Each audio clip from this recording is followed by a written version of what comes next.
Hello everyone. In this video, I will show you how to fix the Easy Anti-Cheat is not installed error on your PC. First, locate your Games Install folder. Open your game launcher. This can be Steam, Epic Games Launcher, or Ubisoft Connect.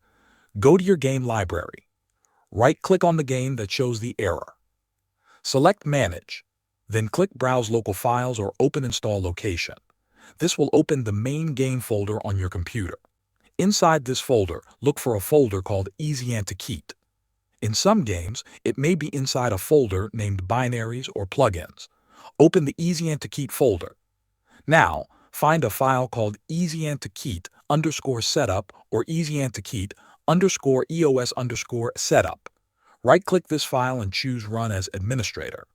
A small setup window will open. In the drop-down menu, select your game. Then click Install or Repair. Wait for the process to complete. If the error is still there, the game files may be corrupted. You should verify the game files using your launcher. On Steam, right-click the game, click Properties, go to Installed Files, and select Verify Integrity of Game Files. On Epic Games, click the three dots next to the game, choose Manage, and then click Verify. The launcher will scan and download any missing or damaged files, including Easy Anti-Cheat. After that, restart your PC and launch the game again. Thanks for watching.